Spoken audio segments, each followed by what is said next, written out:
Olá pessoal, sejam muito bem-vindos a mais uma live. A live de hoje vai falar sobre a violência sexual nos espaços educativos. Enquanto o Instagram faz o movimento de chamada. Olá Suzana, olá Jonas, sejam bem-vindos, bem-vinda. Boa noite, coisa boa. Estamos esperando a nossa convidada chegar. Professora doutora Márcia Marques dos Santos. Olá! Hoje uma temática super importante, violência sexual nos espaços educativos. Um tema que aflige, né? Todos nós educadores, famílias.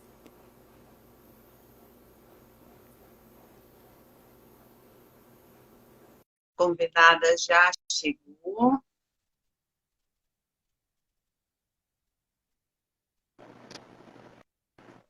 Uau. Olá, Vera, tudo bom, querida? Olá, tudo bem? Tudo bem, professora? Como é que você está? Bem, tu também? Que bom, também. Muito bem. Correria do final de ano, né? Correria do dia, do final de ano, enfim, mas estamos aqui. É verdade. Estava comentando agora sobre a importância da temática, né? Violência Sim, sexual nos espaços educativos, um tema que está constantemente na nossa vida, infelizmente, mas que bom que a gente pode dialogar sobre ele. Mas eu quero fazer, primeiramente, a apresentação da nossa convidada de hoje. Eu sou Graziela Halpe, pedagoga, orientadora educacional, psicopedagoga clínica e também doutora em educação. Há mais de 20 anos trabalho com a temática da sexualidade e hoje, né, estou como docente numa componente curricular que se chama Seminários Temáticos 3, com a temática Educação Sexual, Diversidade e Inclusão, no IFSC. E é uma honra, né, ter um Instituto Federal de Santa Catarina podendo abordar essa temática com os licenciandos em Química, por mais que seja aberta a toda a comunidade, né, a disciplina, essa componente curricular está dentro do curso de licenciatura em Química. A nossa convidada é a professora doutora Vera Márcia Marques Santos, doutora em Educação pela Universidade do Vale do Rio dos Sinos, Unicinos, o intercâmbio na Universidade de Lisboa, Portugal, coordenadora do projeto Web Educação Sexual Brasil-Portugal, no âmbito da UDESC, é líder do grupo de extensão, pesquisa e ensino, Direitos Humanos, Cidadania e Diversidade, pelo CNPq-UDESC, possui experiência na área da educação com ênfase em sexualidade e direitos humanos, atuando nas temáticas de educação sexual, sexualidade humana, gênero, diversidade sexual, violência sexual e de gênero e interseccionalidades. Seja muito bem-vinda, professora Vera, é sempre um prazer dialogar, né? Nós que fazemos parte aí de um grupo de pesquisa grande, como também sou pesquisadora do Laboratório de Educação e Sexualidade, Lábia do Sexo, também pela UDESC, do qual fazemos parte, então é sempre uma honra recebê-la para falar dessa temática que você é a especialista na área, né? obrigada, professora Graziela. Boa noite. Já boa noite, né? Já estamos indo para a noite. Boa noite a todos, todas e todes. É um prazer estar com você e com os seus convidados, suas convidadas, seus alunos e alunas. Que pena que é para falar de uma temática que nos é tão cara, mas necessária, né? Então, ao mesmo tempo que lamento, também parabenizo a iniciativa, porque justamente por ser uma temática que nos é tão cara, é uma temática que é negada, que é escondida, que é velada, né? Se nós já temos dificuldades em falar da sexualidade, falar da violência sexual significa falar de um duplo tabu, né? Ou triplo tabu, porque a violência sexual, em sua maioria, ela se concentra nos espaços familiares, né? E aí a gente lida também com o tabu do incesto, enfim, dos relacionamentos consanguíneos, dos relacionamentos hierárquicos, do ponto de vista de poder, de quem deveria estar cuidando, e, no entanto, a criança, de uma adolescente, e mesmo de uma pessoa adulta, né? Então, é um tema que, mesmo sendo dolorido e doloroso, nós temos que falar sim, temos que ser resilientes e abordar sim, trazer sim, porque não é colocando para debaixo do tapete, não é tornando um tema velado que nós vamos lidar com essa temática. Com certeza. Ano passado, o ECA completou 30 anos, né, da sua existência, é o maior marco, digamos, dos direitos humanos, pensando aí nas crianças e nos adolescentes.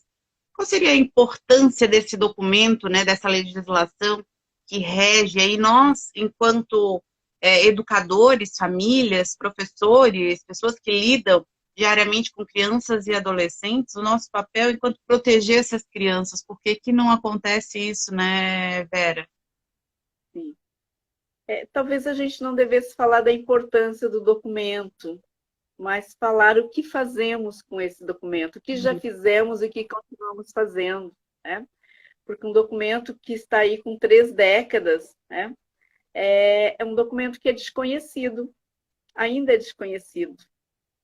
Desconhecido, que me entristece muito, especialmente entre profissionais da educação, desde gestores a professores, professoras, né? E aquilo que nós não conhecemos, né, professora Graziela, nós não conseguimos trabalhar, nós não conseguimos trazer como subsídio para as nossas práticas docentes, porque se eu não conheço, eu não trabalho com o desconhecido, eu não lido, eu não convivo com o desconhecido, né?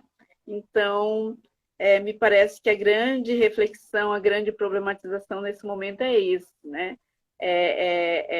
O que nós temos feito ou não temos feito com essa lei, que é o Estatuto da Criança e do Adolescente, assim como outras, né, considerando aí o marco legal que nós temos à disposição e que podem ser e devem ser instrumentos pedagógicos que temos que utilizar o tempo todo, né? Eu tenho uma máxima que eu tenho usado em alguns espaços, que eu tenho dito: aquilo que nós desconhecemos, aquilo que não nos é ensinado, certamente não faz nenhum sentido para nós, né? E já que o convite que você me faz é a partir de um curso de licenciatura, e eu trabalho também com licenciaturas, eu fico imaginando que, se nós não levarmos como referencial, se nós não levarmos como instrumento pedagógico para a sala de aula o marco legal, essas leis como instrumento pedagógico, nós levaremos mais 30 anos para falar de Estatuto da Criança e do Adolescente. Você traz o Estatuto da Criança e do Adolescente, mas acabamos no último dia 10 de completar 73 anos da Declaração Universal dos Direitos Humanos, que igualmente muitos educadores não conhecem e por isso não utilizamos, né? Então, nós ficamos nos debatendo, muitas vezes, contra nós mesmos, quando nós temos instrumentos maravilhosos para trabalhar a nosso favor, e quando eu digo a nosso favor, é a favor da humanidade, daquilo que é de direitos, daquilo que é de deveres, e que está aí estabelecido no marco legal que a gente pode lançar mão a qualquer momento, né? Então, acho que é isso, falando de Estatuto da Criança e do Adolescente, já levando para os direitos humanos como direitos universais, e outros tantos textos que deveríamos conhecer e trabalhar pedagogicamente. A própria Constituição, né, federal, né, Vera? Ela vai dizer Exatamente. que todos temos os mesmos direitos e deveres, que nós precisamos proteger as nossas crianças, os nossos adolescentes, os nossos jovens.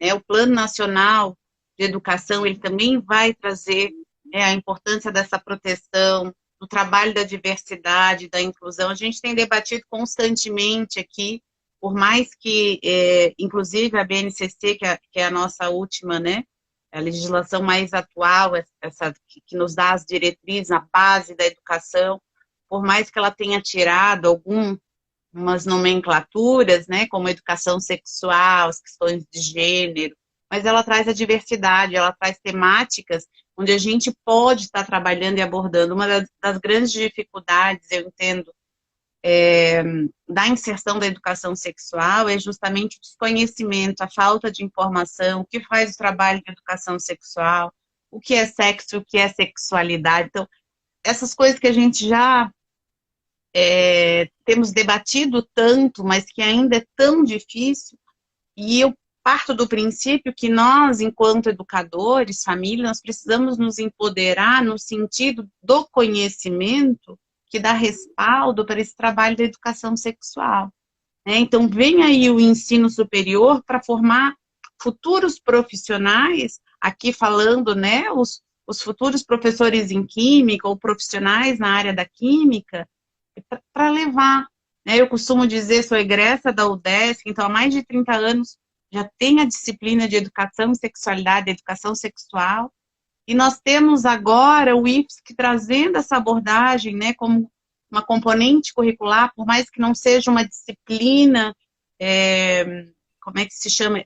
Como o nome da disciplina é seminário temático, a cada semestre vai se modificando, né, vai se dando oportunidades de trabalhar outros temas. O que é fantástico também, né, porque os próprios parâmetros curriculares, se a gente fosse trabalhar, né, de forma transversal, como bem coloca, inclusive a BNCC e outros tantos documentos, a gente poderia estar abordando, né, em todos os contextos, em todas as disciplinas, questões que iriam proteger as nossas crianças. Ainda ontem estava vendo uma matéria, professora Vera, onde dizia que a aluna que estava sendo estuprada, né, pelo próprio pai, conseguiu chamar os professores. Então, e a gente tem, né, até uma subnotificação nesse período de pandemia da violência, mostrando, e não é que reduziu a violência, é que a escola, né, os espaços educativos, ele é uma forma das crianças e dos jovens dizer, socorro, eu não estou bem, alguma coisa errada está acontecendo. E muitas vezes os professores, né, os docentes, por falta de conhecimento, não se dão conta de aquele silêncio daquela criança ou daquele adolescente é algo... Ou aquela agressividade, né? Ou aquela agressividade. Exato. Exatamente. Então, professora Graziela, você trouxe algumas questões aí, eu fiquei aqui pensando, né? Desde a disciplina como seminário, e que a temática ela é itinerante, ela muda, e você mencionou ser egressa da UDESC, que eu também sou, não sei na sua época, porque eu tenho um pouco mais de experiência do que você, né? Mas na minha época ela era uma disciplina optativa, né? E todos os alunos e alunas, enfim, os acadêmicos e acadêmicas acabavam fazendo opção por essa disciplina, tanto que ela se tornou uma disciplina da grade curricular do curso, dada à procura. Né? Então, já que havia uma recorrência na procura, ela se tornou uma disciplina da grade curricular. Né?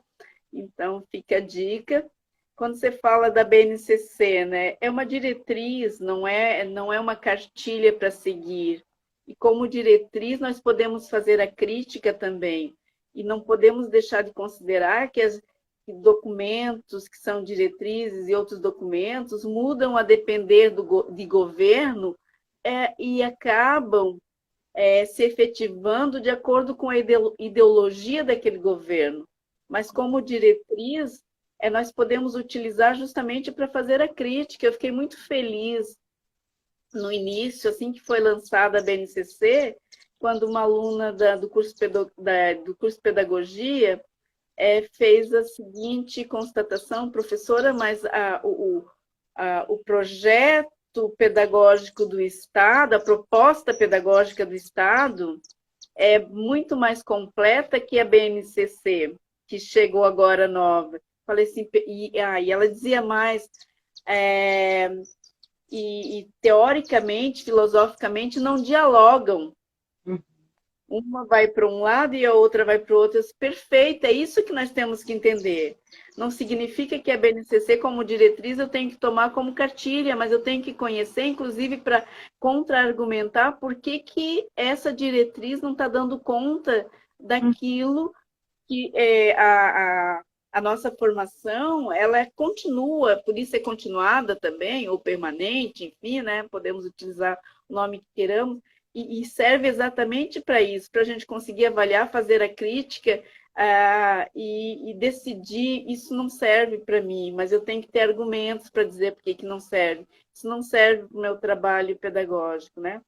Aí você falava da subnotificação com o advento da pandemia, isolamento social. Eu acabei de sair de uma banca de mestrado, e muito bacana a proposta, porque é de um mestrado em tecnologias da informação e da comunicação, onde o acadêmico foi pesquisar, sendo de uma área dura, sendo de uma área considerada dura, daí mais tecnológica, né? Ele vai pesquisar violência sexual, porque a proposta dele era de criar, e criou um jogo, já está convidado para o nosso grupo ano que vem, professora Graziela, para apresentar o jogo na perspectiva da prevenção à violência sexual contra crianças, né? E um menino jovem que, com essa preocupação, eu fiquei muito feliz, né? Porque eu disse, por aí a saída, nós juntarmos força e nos fortalecermos intermultidisciplinarmente, né? Que a preocupação seja de nós todos, seres humanos, não é uma preocupação somente das ciências humanas, mas que seja de todos e todas, né? Então, eu fui convidada exatamente pela questão mais afeta aos conceitos, enfim, a questão da violência, mas ele trouxe um dado que a gente estava debatendo, dados do DataSUS, com gráficos em relação ao índice de violência sexual que teve o DataSUS vem fazendo esse movimento desde 2009, e que teve o ápice do número de violência sexual contra crianças e adolescentes em 2019, né? E que cai em 2020, e a tendência, ao que temos até agora, é de que caia ainda mais em 2021. Então, a gente fazia essa reflexão, temos que problematizar por que reduz, e você já trouxe isso, né, professora Graziela, por que reduz em 2020 e 2021? Estamos num momento de pandemia, estivemos em isolamento social durante 2020 todo. A escola é o espaço social onde muitas vezes as crianças revelam a violência sexual que estão sendo vítimas. No entanto, se a escola não estiver com um olhar atento para perceber isso, passa despercebido. Eu tenho alguns relatos de dados reais, por exemplo, um deles que eu utilizo é um recorte que eu faço de um jornal gaúcho, né? É o jornal Zero Hora de Porto Alegre, onde a notícia começa com um parágrafo assim: a professora que no dia anterior chamava a atenção da menina de 8 anos, que não estava sentado direito na cadeira, e a professora chamou a atenção dizendo que era para ela se comportar, queria se exibir, fica sabendo no dia seguinte que a criança não sentou direito, não conseguia sentar direito na cadeira porque era vítima de violência sexual, né? Quer dizer, a professora não estava preparada, não estava sensibilizada para, ao menos, conversar com essa criança e perguntar por que ela não está conseguindo sentar direito na cadeira. Ao contrário disso, ela dá uma bronca e diz que a criança está querendo se exibir, se mostrar, enfim, né? Então, temos que estar atentos, e o que vai proporcionar esse desvelar é o conhecimento, né? É o conhecimento, é conhecer minimamente que é possível, que infelizmente é possível que tenhamos crianças vítimas de violência sexual na sala, que tanto pode ser aqueles que ficam bem quietinhos e que esses não nos incomodam e por isso não nos preocupamos, quanto pode ser aquela que, para usar um termo aí, baixa o terror na sala de aula e que nos deixa descabelados, né? Então, temos que estar atentos, porque as crianças, os jovens e mesmo os adultos com os quais trabalhamos dizem nas suas atitudes, na sua forma de ser, muito do que estão vivenciando também, né? E o nosso olhar enquanto educadores e educadoras tem que estar atento para isso. Eu costumo dizer, professora Vera, que as mudanças bruscas, elas precisam de atenção.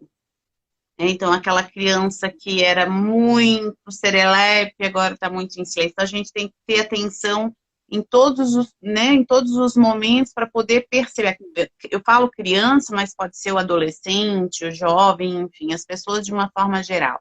Deixa eu dar uma boa noite aqui para a nossa coordenadora do curso, professora doutora Paula de Aguiar. Muito obrigada pela presença. Estou tentando ler aqui da Suzana. Exatamente. Meu padrasto, quando eu era criança, fazia coisas quando minha mãe saía para trabalhar e ameaçava a gente. Ele fazia a gente tocar nele na época em casa, a gente não contava para minha mãe, mas na escola não parava nada na cabeça. Essa é a realidade, né? É Suzana, né? Deixa eu ver aqui, eu tenho dificuldade para olhar aqui, mas eu acho que é Suzana. Infelizmente, né, Suzana, esperamos que você já esteja num processo, né, de ter amenizado essas dores, porque realmente são dores, né? E muitas pessoas ficam com traumas pro longo da vida, então é preciso um acompanhamento, um tratamento, para que a gente possa superar, né, essas dores. Mas obrigada pela partilha, Suzana, uma questão tão dolorosa, né? Muito obrigada por nos confiar aqui. Muito obrigada mesmo. E é importante que falemos disso, né, professora Graziela, que trabalhemos isso pedagogicamente, porque à medida em que silenciamos, nós damos mais espaço para o violentador, para a violentadora, né? Porque aí tem a questão da impunidade e como isso vai se reproduzindo. Eu não sei se vocês acompanharam no último domingo, no Fantástico, a história de um professor universitário, né? Que eu até coloquei aqui a reportagem, olha, o título: professor universitário do Rio é acusado de cometer abusos morais e sexuais nos últimos 14 anos. E aí tem aqui o depoimento de duas acadêmicas. Uma diz: ele se aproximou de mim e disse que estava excitado, me pressionou contra a parede, contou uma das vítimas. A outra coloca: ele pegou a minha mão para colocar no órgão dele. Né? E essas vítimas, elas deram depoimentos no programa, né? Dizendo, inclusive, do prejuízo acadêmico. Teve uma que relatou que foi obrigada a desistir do doutoramento porque o professor não liberou a tese dela, outra tinha escrito artigo porque não cedeu, não teve, o artigo foi publicado e não teve o nome dela. Enfim, percebam que se a gente não trabalha desde muito cedo essas questões, elas continuam se reproduzindo, né, em todas as instâncias. Né? Eu estava olhando aqui o título da nossa live: Violência Sexual nos Espaços Educativos, é desde a educação infantil ao ensino superior. Por quê? Porque nós não falamos. E quando nós silenciamos, nós potencializamos o violentador, a violentadora. Porque, como eu já disse, eles têm certeza da impunidade e continuam agindo, né? Nós estávamos ali também falando sobre a subnotificação, e aí se a gente, né, 2020, 2021, com a questão da pandemia e a ausência aí da escola, né, a ausência da escola, do espaço físico, onde a gente consegue, porque a escola não parou, né, gente? Vamos lá lembrar Exato. que a escola não parou, os professores estiveram sempre presentes, nós também não paramos, foi muito curto ali o período, mas depois todo mundo trabalhou muito. O Anuário de Segurança Pública de 2019, ele vai dizer que são 4 meninas de até 13 anos estupradas por hora no Brasil, né? 81,8% são do sexo feminino. Então, nós temos, em média, de uma forma geral, entre crianças, adolescentes e adultos, 180 estupros por dia. Então, nós tivemos, em 2019, um crescimento de 4,1%. E fica aí para a gente refletir, né, por que que houve essa redução em 2020, 2021, né, professora Vera? Exatamente, né? E a gente até tem algumas hipóteses, né, professora Graziella? Como você diz, a escola não parou, mas o espaço físico estava fechado, aquele olhar da professora, do professor para o seu aluno, para a sua aluna, ele ficou só por meio da tela, e temos que considerar aí outros elementos, né? Uma outra desigualdade social que se revelou, que é o acesso às tecnologias, né? Como mais um elemento de desigualdade social. Muitas crianças não tiveram acesso às atividades escolares de forma remota, né? Muitas crianças, os pais, enfim, responsáveis, tinham que pegar atividadezinha xerocada na escola, e esse contato ficou totalmente inexistente, né? Então, essa criança que, de repente, a professora percebia mudança de comportamento, como você já falou, nesse período ficou inviável, né? E sabemos do aumento de como a violência sexual, todas as violências, mas dentre elas a violência sexual se potencializou nesse momento. No entanto, acabamos tendo ainda essa realidade de subnotificação, né? Porque muitas vezes, na maioria das vezes, o grupo familiar não notifica, não denuncia, né? Aliás, tem uma pesquisadora, que é a Azevedo Guerra, que ela diz que é o pacto de silêncio, né? Então, a família pactua o silêncio para se proteger, e é para se proteger, não é porque é conivente, como muitos dizem, porque a sociedade é perversa, né? Como é que essa família vai lidar? Não há nenhum programa, não há nenhum projeto que acolha a vítima e que acolha também o vitimizador, né? Então, a família se protege de que forma? Silenciando, né? Porque tem vergonha, porque tem medo, muitas vezes é por medo, porque é ameaçada pelo vitimizador, né?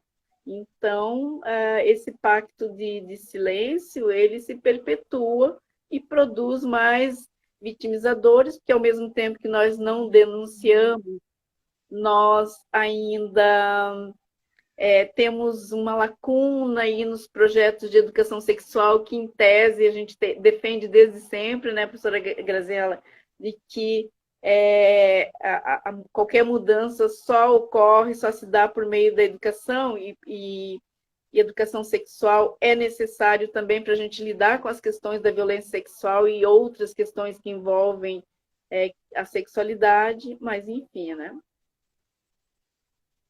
A violência, ela está em todos os espaços, e a gente precisa realmente ter esse olhar atento para poder perceber. Então, a formação docente, ela é fundamental porque muitas vezes passa desapercebido.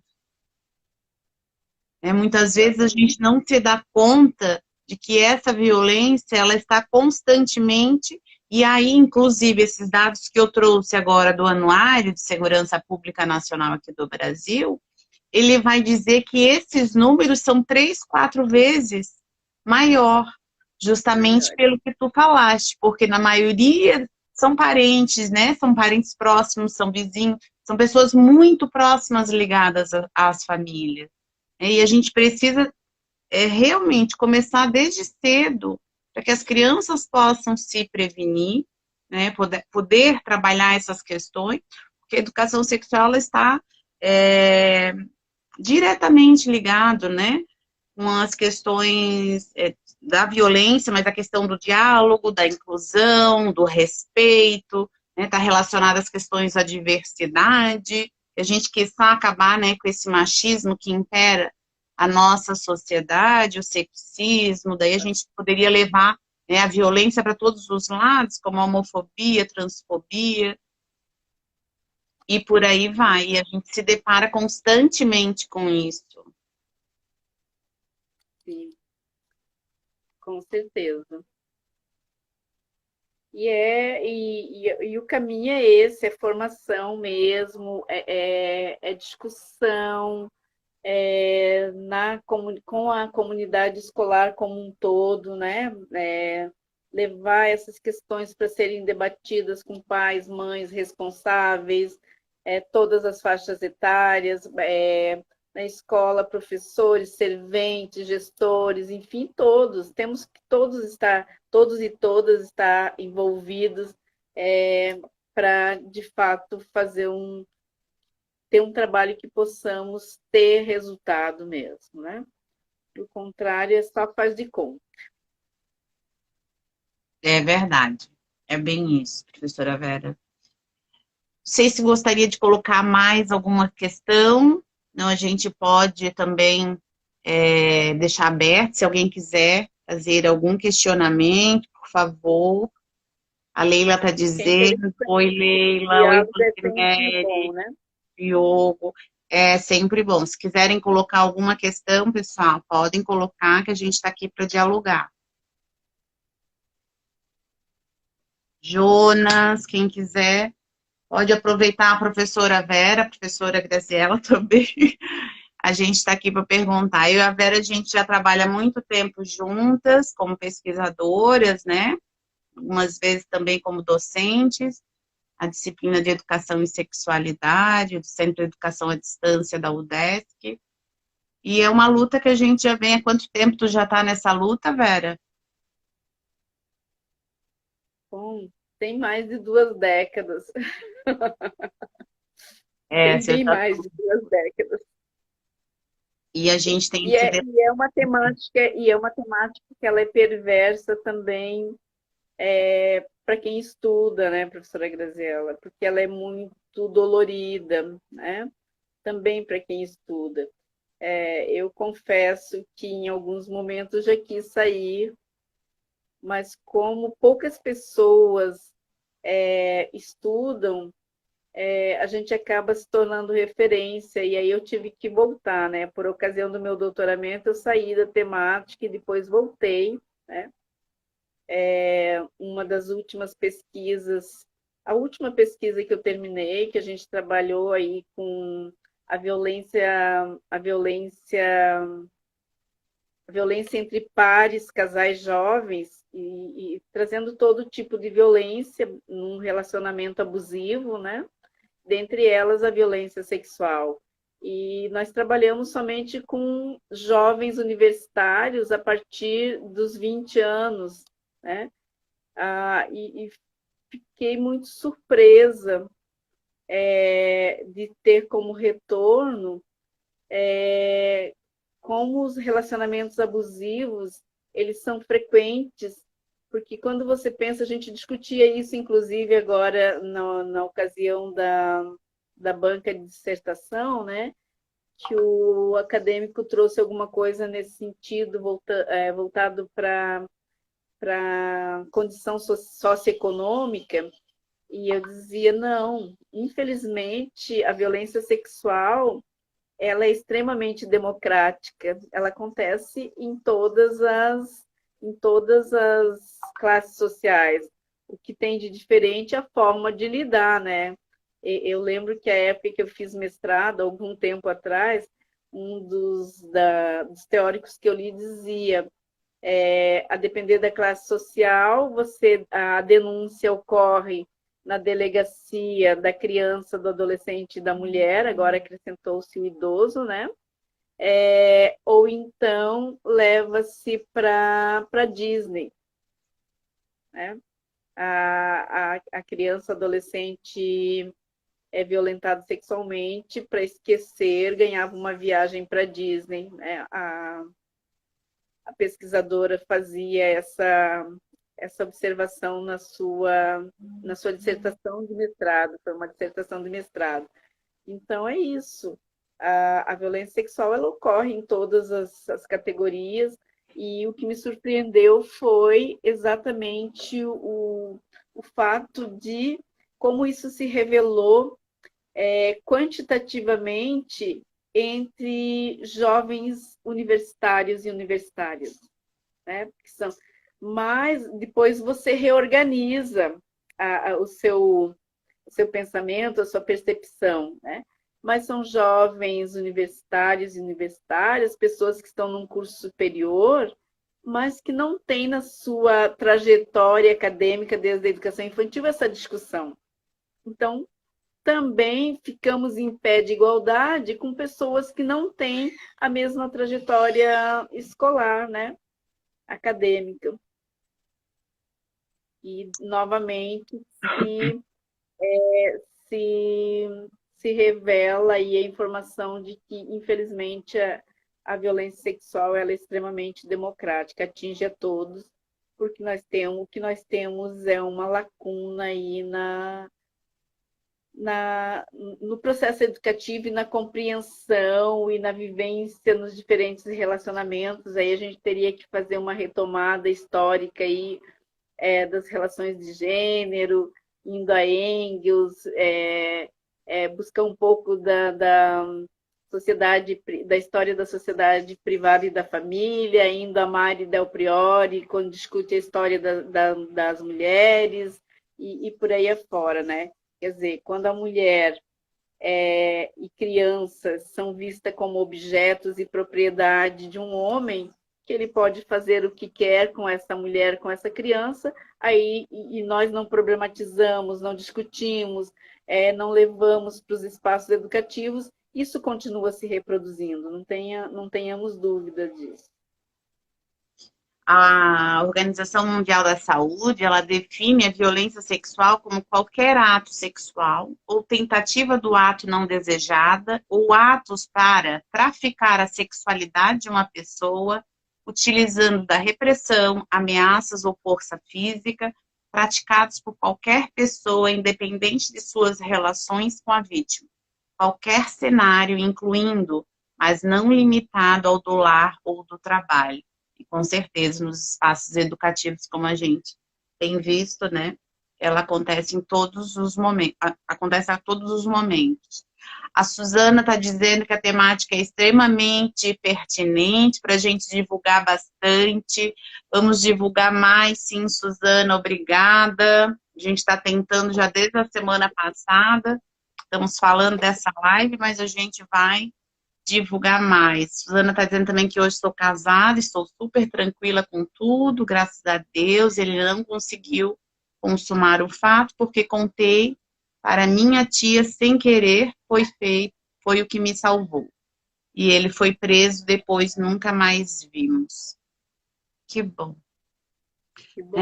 É muito importante que a gente consiga, e assim, ó, com as nossas falas, né, Suzana, com a tua fala, com esse trabalho que nós fazemos, né, agora o IPS, que junto nessa parceria, o UDESC já faz há bastante tempo, outras instituições, por mais que não sejam ainda como nós gostaríamos, mas nós temos muito mais hoje, né, pessoas falando sobre a temática, e dando voz as pessoas que não têm coragem. Então, a gente vê hoje, né, com a internet, muitas pessoas sendo violentadas através da internet, porque também isso é uma porta, né, uma porta para o bullying, o cyberbullying, e por aí vai.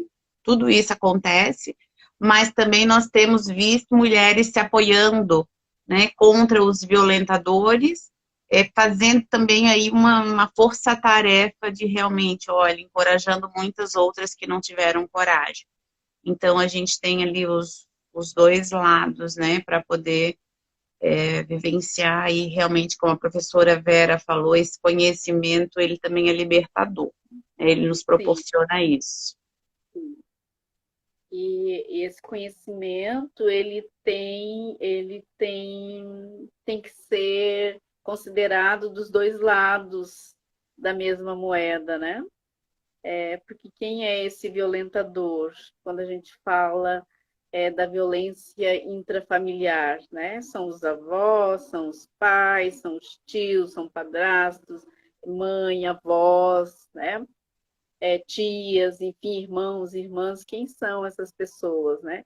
E como eu falei rapidamente, de alguma maneira isso está autorizado na história da humanidade quando a gente diz que algumas pessoas têm poderes sobre outras. Então, isso tem que ser desconstruído também, né? Já fui questionada, professora Graziela, quando disse isso num determinado grupo, quando a pessoa dizia, me arguía, perguntando se eu estava defendendo o violentador. Eu falei assim, não, eu estou pensando como educadora, e processo educativo é para os dois lados, né? É para potencializar, emancipar a vítima, que vai dar um basta, mas também fazer com que o vitimizador perceba que ele não tem esse poder e esse direito que ele historicamente acha que tem, que lhe foi dado por meio da história, quando a gente vive numa sociedade que é patriarcal, que é machista, que é misógina, e é racista e tudo mais, né? Então, essas questões têm que ser problematizadas, trabalhadas pedagogicamente, se nós queremos alguma mudança, né? Não basta somente, eu não vejo a prisão como uma forma de política para mudança, não o tipo de prisão que nós temos, que é só colocar a pessoa lá numa cela por algum tempo e depois sai e continua fazendo as mesmas coisas porque aquele espaço não serviu para nada. Então, a mudança ela se dá por meio de processos educativos e que tem que igualmente ser proporcionado tanto para a vítima quanto para o vitimizador, né? Nós queremos algum tipo de mudança social, não há outra forma. Também não há como minimizar, né, a questão desses violentadores, né? Porque Não. eles têm conhecimento da violência que cometem. Eles sabem que Sim. não está de acordo, então, uma vez que eles têm conhecimento, eles precisam buscar uma ajuda para ter. Então, esse talvez o que falte é iniciativas, projetos que possam também dar suporte para essas pessoas que cometem esses crimes, porque é um crime, né? E existem outros ainda, professora Graziela, que acham absolutamente, nessa perspectiva aí do poder hierárquico, que acham absolutamente natural, né? Tive uma colega que fez uma pesquisa de doutoramento que ela dizia que ela teve o privilégio, e aí ela aspava sempre que ela falava esse privilégio, porque era um privilégio que não é privilégio, na verdade, né? De escolher na penitenciária de Florianópolis 26 homens dentre os presos por terem sido os violentadores de suas filhas. E em conversa com esses homens, muitos diziam: olha, eu fiz mesmo, porque eu acho que eu tenho direito, fui eu quem deu a vida, eu que sustento, e antes que qualquer outro faça, eu fiz, que me acho com direitos. que é essa questão, né? Quando a gente fala desse poder hierárquico, achar que você tem direitos sobre a outra pessoa porque é uma mulher, porque é uma criança. Essas questões que nós temos que problematizar e trabalhar com muita convicção, com bom material aí de pesquisa, teórico, pedagógico, para não ser na base do achismo e achar que é por aqui ou por ali, né? Porque nós temos muito material bom, né, professora Graziela, muitas pesquisas, enfim, só temos que, enfim, enquanto sociedade, decidir que queremos e defender, né?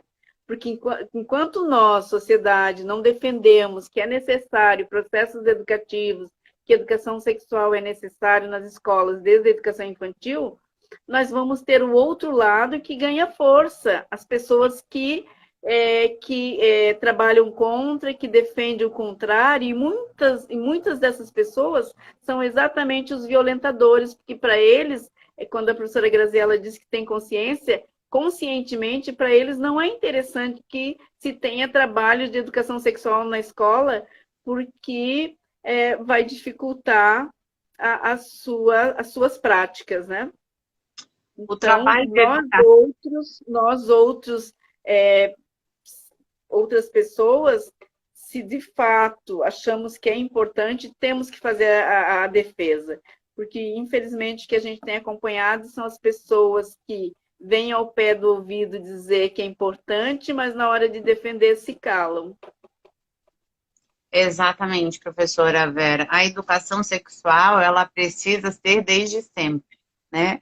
Sempre entendendo o que a gente vai fazer na educação infantil, qual é o trabalho da educação sexual na infância, que não tem nada a ver com as questões relacionadas diretamente às questões do sexo, não vai trabalhar a questão do respeito, do diálogo, da diversidade, né, da prevenção, mas sempre com tudo respaldado, né, dentro dos conteúdos e conceitos para cada faixa etária.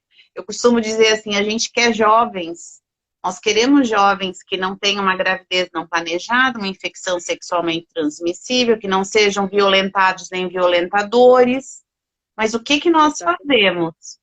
Nós não fazemos nada, então nós não trabalhamos educação sexual na infância nem na adolescência, mas queremos jovens brilhantes, né? Brilhantes nesse sentido da questão mesmo da saúde, da inserção, né? Porque daí a gente poderia levar para outros lados, como a questão da evasão escolar por causa da gravidez na adolescência, a questão do suicídio por causa da homofobia, da transfobia, e por aí vai. São muitos, né, os fatos, são muitos, e os dados são alarmantes. Então, assim, nós precisamos, se nós queremos realmente jovens saudáveis, né, felizes, inseridos, incluídos nessa sociedade, que não é heteronormativa, mas que ela precisa, né, ser incluído de todas as formas, nós precisamos que esse trabalho realmente aconteça, né? Entendendo que nós temos toda uma legislação que nos dá respaldo enquanto família, enquanto educadores, né? Porque eu estou sempre questionando, gente, se nós temos essa legislação, se nós, enquanto família educadores, temos a obrigação de proteger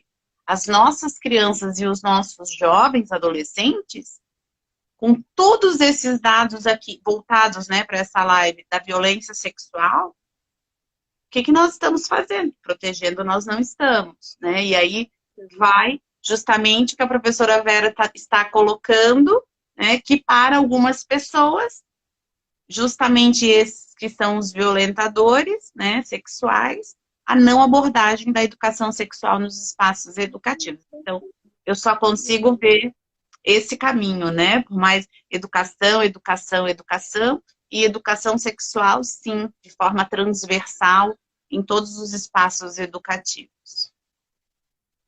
Acabei de lembrar do Paulo Freire, quando ele diz que se a educação não é libertadora, o sonho do oprimido é ser opressor. Então, eu acho isso muito forte. E é muito disso, eu ia dizer que era um pouco disso que nós estamos fazendo, mas é muito disso que nós estamos fazendo quando a gente fecha os olhos e tapa os ouvidos a esse silêncio absurdo que as instituições educativas, a instituição família faz em relação a algumas temáticas, e dentre elas a educação sexual, a violência sexual, né? Nós temos aí muitos oprimidos sonhando em ser opressores, né? Isso dá status. A educação sexual, ela vai tanto beneficiar, né, os oprimidos e os opressores, porque a gente teria, né, uma oportunidade aí, né, de abarcar todos e trabalhar a importância do respeito, né? Eu não tenho direito e poder sobre o corpo de ninguém, e por aí vai. Nessa perspectiva libertadora, né, professora Graziela, que Paulo Freire traz. Exatamente. Professora Vera, estamos aqui no final da nossa live. Quero agradecer imenso a participação nessa discussão. Quero agradecer a todas as pessoas presentes que contribuíram. Suzana, querida, obrigada pela partilha, foi muito importante. Espero que para você também. Que nós possamos, depois essa live vai para o canal do YouTube também da licenciatura em Química, e a gente vai poder compartilhar com mais pessoas, para que mais pessoas tenham mais conhecimento, né? E a gente possa levar isso mais longe possível, porque é através do conhecimento, da educação, que a gente vai se tornando cada vez mais livres e empoderados. Obrigada, professora Vera. Agradeço eu, professora Graziela, fico à disposição e aproveito para convocar quem está aqui conosco para que venham ser nossos parceiros e parceiras na defesa, né? Na defesa do trabalho institucionalizado aí de educação sexual, para que a gente minimize essas situações, né? Venham, né? Venham conosco, não custa nada, não vamos silenciar, vamos aprender a argumentar, a brigar por aquilo que nós acreditamos. Se a gente não faz, alguém vem e fará, e não necessariamente como gostaríamos, né? Então, faça esse convite, essa convocação, e que sejamos, e que tenhamos, sim, jovens brilhantes em uma sociedade maravilhosa, né? Muito obrigada. Aproveito para desejar aí boas festas, um 2022 maravilhoso para todos e todas que estão aqui. Beijo grande. Muito obrigada, Vera, mais uma vez pela parceria. Agradeço, né, a todos os presentes. Professora Paula Aguiar, obrigada também aqui pela parceria. E um grande beijo aí para você, para toda a sua família. Um Feliz Natal, um ano de 2022 carregado aí de muita saúde, muitas coisas boas, tá? Ó, meu carinho e admiração sempre. Muito obrigada mesmo. Tchau, gente. Boa noite. Tchau, tchau.